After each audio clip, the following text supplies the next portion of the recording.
Mencit Japati. Di hiji pasantren aya hiji santri anu kacida dipikanyaahna ku guruna nyaeta Mama Ajengan. Anu nyababkeun santri-santri liana ngarasa sirik jeung timburu ka manehna. Unggal poe pada ngaromongkeun sarta nganggap yen Mama Ajengan pilih asih. Nepi ka hal eta kadangueun ku anjeunna.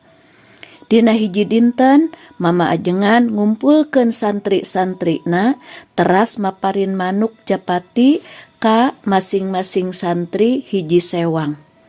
Anjeunna nugaskeun supaya eta manuk Japati teh dipencit kalawan hiji syarat.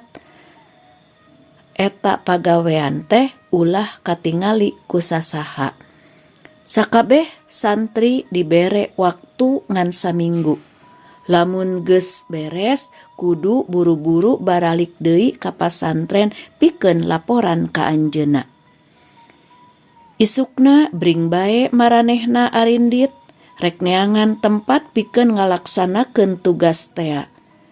Sanggeus kitu rupa-rupa anu dilakukeun ku masing-masing santri. Aya anu mencitna di leuweung anu jauh ka ditu ka dieu. Aya anu mencitna di waktu tengah peuting keur jemplang-jempling.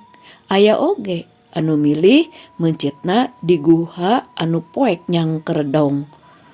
Pokokna mah rupa-rupa carana nu penting teu katingali ku sasaha. Sanggeus saminggu ti harita maranehna dikumpulkeun ku Mama Ajengan. Paralak bae masing-masing nyaritakeun pangalamanana, masing-masing hayang kapeunteun ku anjeunna. Tapi kacida anehna ari si santri anu pang dipikanyaahna ku Mama Ajengan, si horeng manehna mah teu acan mencit Japatina. Masih keneh dikekeuweuk weh ku leungeunna. Atuh gar, babaturanana nyaleungseurikeun. Bari pok ngaromong cenah. Wah, pasti maneh bakal menang hukuman ti Mama Ajengan sabab geus ngalalaworakeun kana parentahna. Lajeng Mama Ajengan naros, "Naha ari hidep mah Japatina can dipencit geuning?" Eta santri ngajawab, "Mama, sanes salira teh miwarang mencit Japati di tempat anu sakira teu katingal ku sasaha."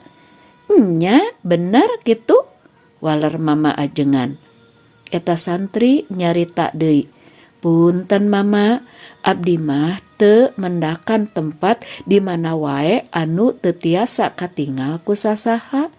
Margi tiasa bae eta tempat teu katingal ku jalmi. Tapi pan ari Allah mah tangtos ningali. Janten kumaha tiasana abdi mencit ieu Japati?" Mama Ajengan gumujeng tandaning satuju kana pamadegan eta santri.